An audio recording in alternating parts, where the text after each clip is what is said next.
Do you suffer from eczema? I have, and I have been for over 20 years.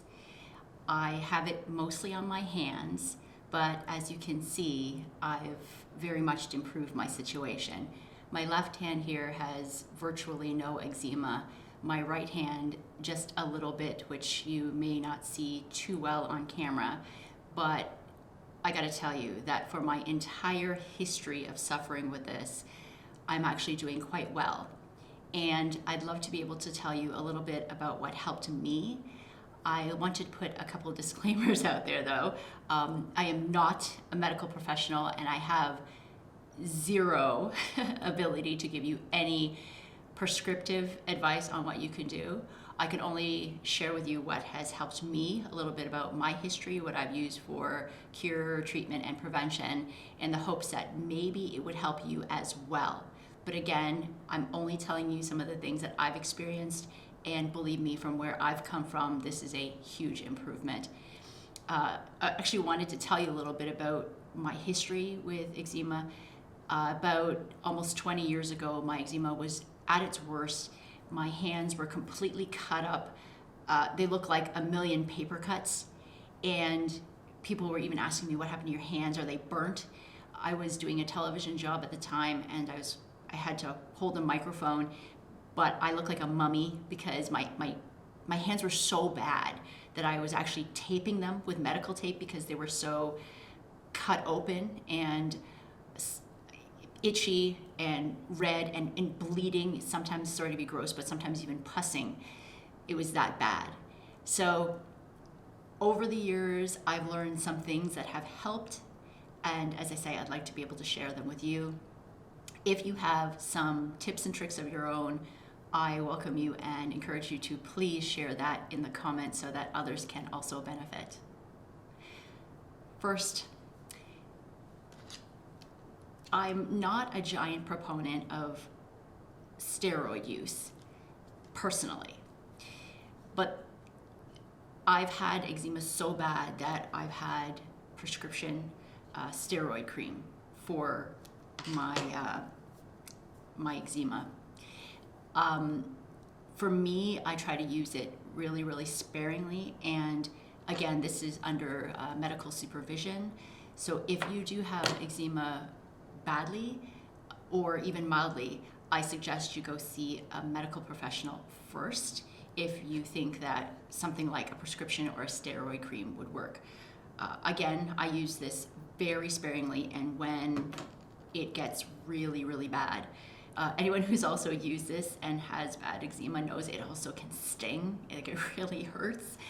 That's not the main thing. I get to the point sometimes, and very rarely, where it's ever gotten that bad that I've had to use steroid cream. Myself personally, I also suffer from a number of allergies. So the advice that I'm suggesting that has helped me may also help you if you have allergies to fragrances and or preservatives like I do. First, let me share with you, if you don't mind, how I know I have allergies as opposed to just irritants or preferences. I was about 20 years ago, probably more, when I had a giant rash across my face, like giant red rash across my cheeks. And I didn't know what it was, so I went to my family doctor, and it took a while to get my appointments. So I pretty much had this rash for an entire summer. By the time I was referred to a dermatologist, and the dermatologist took one look at my face and said, "I can't help you, you're having an allergic reaction." So I was then referred to an allergist who thought maybe I was having an allergy to sunscreen just because it was happening throughout the summer months.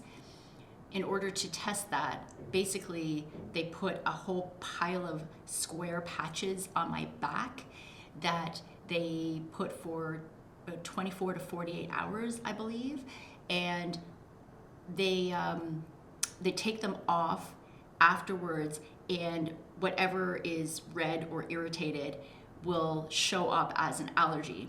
And 20 years ago, unfortunately, that's when I found out that I'm allergic to fragrances. So the very first thing I've tried and has worked for me for over 20 years is my doctor recommended that I use Dove soap. I am not in any way affiliated with Dove, so I have no reason to show you this product other than this is what I use and have used for over 20 years. I just wanted to kind of point out something though. Not only am I using the sensitive skin, but also I'm using fragrance-free hypoallergenic. There's a difference between fragrance-free and unscented. It might seem like it's the same thing, it's worded it's the same. It's actually not, and I learned this through the dermatology office. Fragrance-free actually means there is no added fragrance.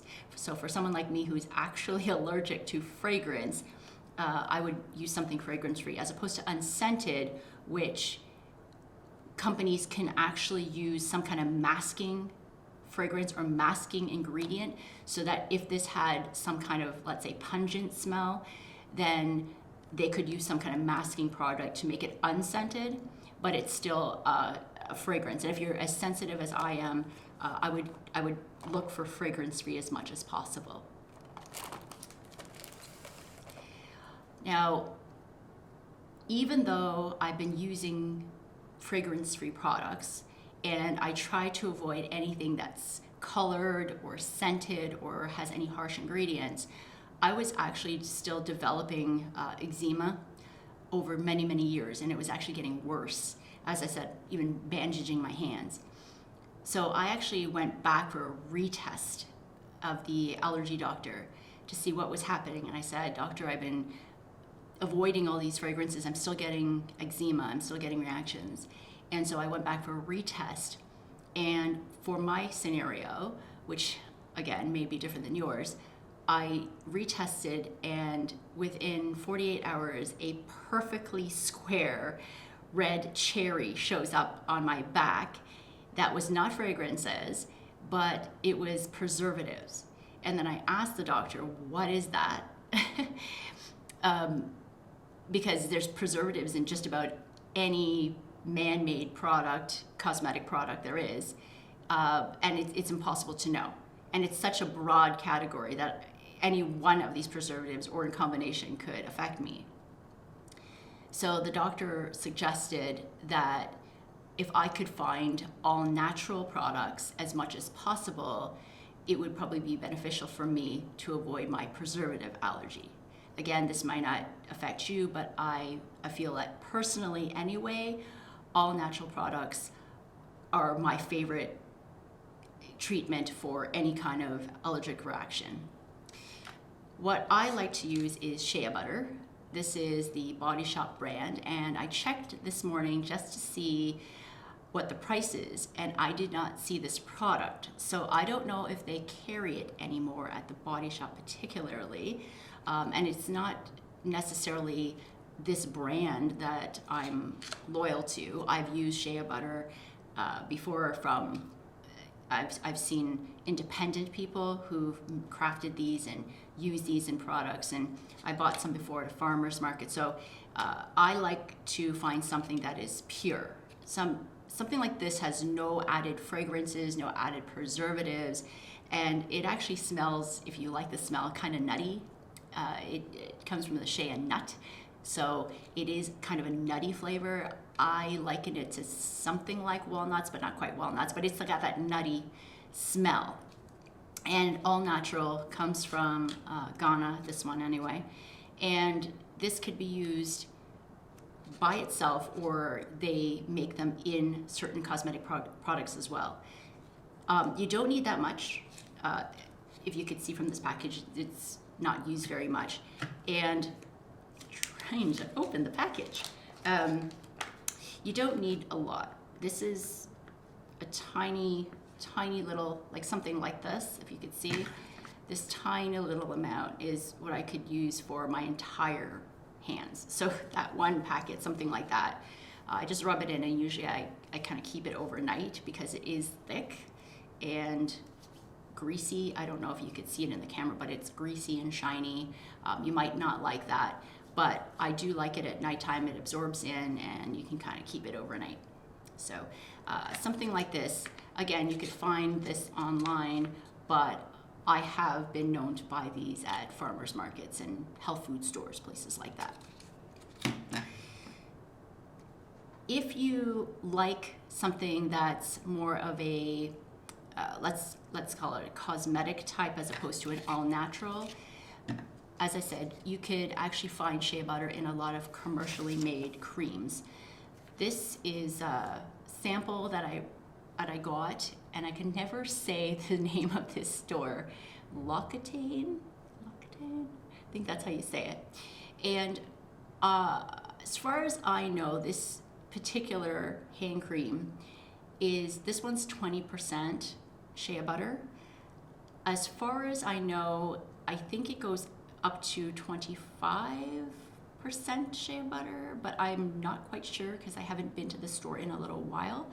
They gave me this sample. They said it's one of their top selling creams, and I've purchased their 10% shea butter lip balm, and I didn't realize that if you're allergic like me, I would caution a little bit because the product is quite scented. I've used the whole product, but it's got this like quite potent smell, and I was kind of a little bit irritated with it at first. I was sneezing, especially it's right on my lips under my nose. So I personally won't purchase this again, just because it does have fragrance in it, and I'm not loving the taste either. Again, it could be for you, but not personally too much for me. And as I said, they also gave me this particular hand cream. I can't vouch for this one in particular. I have used their 5% shea butter on a regular basis, and I seem to be okay with it, even though their products typically have a little bit of a scent. But again, try if you can. A store has samples, not just this one, but any particular store like that may have some samples for you to try first if you want to go that route. I'd also love to share with you one other brand and some of the things that I look for anyway when I'm purchasing over-the-counter stuff. This is Aveeno samples that I got from my doctor. Again, I've been suffering with this for a very long time. This one is restorative skin therapy, and this one is the baby version of the Eczema Care Nighttime Balm. So I have been using this one at night this winter a bunch of times. This one I have not used yet, but I have actually used this brand quite a bit in the past. The reason I like Aveeno for over-the-counter products, and I've used their body wash as well, is this particular line has a lot of fragrance-free. I believe this one, yes, this one is without fragrance. And they have the baby line, which is the most sensitive, but I mean, I could use it as an adult. And this one is, again, a cream type.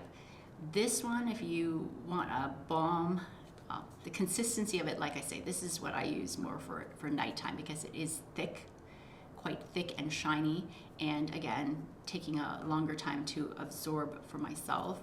And this is a good kind of everyday kind of thing if you like it during the day. What is also great about Aveeno, what I find works for me, is a lot of their products have oat in it. And if you have itchy skin like me when your eczema flares up, I find that over-the-counter wise, Aveeno is really great because of the oat they put in there. It's very calming to the skin and calms down my itchiness. They also have symbols on them. I don't know how much you can see that in the camera there, but this one says recognized by the Canadian Dermatological Association. This one has a symbol on it that says Eczema Society of Canada accepted. So there's actually a website, www.eczemahelp.ca. When I was talking to my allergist, and the last appointment I had, I was asking if there was any particular products, over-the-counter products he would recommend, and he printed off an entire list of products that are eczemahelp.ca or Eczema Society of Canada friendly. Again, I can't vouch for the list, but they seem to have vetted a number of products that they do recommend for people suffering from eczema. And by the way, it's a huge list, so you don't have to be loyal to any of the products that I recommend. There's a huge list of recommended products that you could use. I've already kind of mentioned this when I talked about the soap, but these are just some of the products I recommend. But one of the things that the doctors keep telling me over and over again is there's no real cure or treatment that they could give me. In fact, avoidance is way better, like a way better prevention than it is to use a bunch of products for cure. So one of the things I mentioned already is harsh chemical products like, and I know it's hard to avoid, but say in your public washrooms, a lot of the soaps tend to be fragranced or colored with a lot of harsh chemicals. I know it's almost impossible to avoid it if it's in a public space, but I try to limit my use of that if possible. Also, our common everyday hand sanitizers, a lot of them have fragrance in it. I have looked for ones that say fragrance free, and they do exist. So if you're somebody who has to use hand sanitizer a lot or can't really avoid it, I would recommend either two things. One is look for the fragrance-free kind, or if possible, especially during the pandemic, I did this a lot, wear gloves. I know that's not always convenient, but believe me, for me, it's a lot. It's a lot because I've had to use a lot of hand sanitizer in the past, and again, it stings, it burns, the scent, the harshness, it's brutal for me. Also, trying to use those gloves when you're cleaning. I don't know of too many cleaning products that are as gentle and fragrance-free, even some of the all-natural cleaning products. Whenever I know that I'm cleaning specifically, I will wear gloves. Again, an ounce of prevention, way better than having to use all these products for a cure. I'd like to share something about diet, which I cannot vouch for 100% because it's a little bit of a gray area for me. When I was suffering really badly from eczema, the time that I was bandaging my hands, I was also having a lot of stuffy nose at the same time. So I don't know if the two are related, but because of my stuffy nose, I had somebody suggest to me to lay off any milk, like cow's milk, for a while, because sometimes it could cause some congestion. I didn't see any harm in trying to do something different, so I substituted cow's milk for plant-based milk. My go-to at the time was almond milk. Sometimes I use soy milk, but mostly almond milk. And I did that for about a year. My sinus congestion cleared up, but also as a side effect, which I cannot necessarily determine causality, my hands were completely cleared. People were actually making a comment because they saw how bad my hands were, and then it cleared up completely. And it did for a while. And then I came home for Christmas one year and I drank the cow's milk that my mom had, and my eczema immediately flared up the next day from clear for months and months to just flared. Now, the reason it's a bit of a gray area for me is because I have used drank cow's milk now for years, and also cow milk-based products for years, and my eczema has not been nearly as bad as I said in the past. It's almost gone. So I can't necessarily say that there was a causality there, but I could definitely say that in that time period, for whatever reason, it's the only thing I could really say that I did any different to clear up my eczema at the time that it happened. There's another recommendation which I can't necessarily vouch for, but apparently some people I've heard get good results from, and that is using UV rays. You can get this in, I believe, when you're doing suntans, like the sun tanning beds. I've never done it before. I've never tried the sun tanning beds. It's, I would say, a real possibility for me to think that UV rays play a part, because for me, my eczema flares up more in the winter time. So I'm not really sure. Getting out in the summer when there's natural UV rays could have something to do with it. The reason I heard this is because I know somebody from the past who owned a salon, and he'd have people coming in all the time into his salon saying the doctor recommended using the tanning beds strictly for their eczema, apparently with good results. Again, I cannot vouch for that personally, but I've heard that it's something that helps. So there you go. I will add one more tip that I would suggest besides these over-the-counter products. You don't have to go super crazy if you want to just try something natural right off the top, because I've found that some of the ingredients, even in my own kitchen, has helped me. Coconut oil, olive oil, and grapeseed oil are three of the great oils that I have used on my skin in a pinch. Actually used sometimes on a regular basis, depending on if I feel like it or not, because it is greasy. Again, sometimes something I would put overnight. But these three tend to, at least for me, have great results. I did a test for oiliness on my skin in the cosmetic section of a department store a long time ago, and they took a white little strip of paper, they put it next to my face, and as you know, we all have different skin types. I tend to have very dry skin, but it's not just dry of water. This little strip put on my face, the lady took it off and said, oh, you have no oil on your face at all. Usually if you have oil, it'll show up on this little piece of paper, and it was dry as a bone. So for me, I don't just have dry, dehydrated skin, but it also lacks oil. So for me, again, I don't know if it's like affecting my eczema or not, but putting those oil-based, I guess would be plant or fruit or seed oil, like I say, coconut, grapeseed, and olive oil. I've tried that, and again, it seems to work wonders for me. I've also, by the way, tried those products in handmade soaps, again, the kinds they sell at farmers markets or the kinds they sell at health food stores.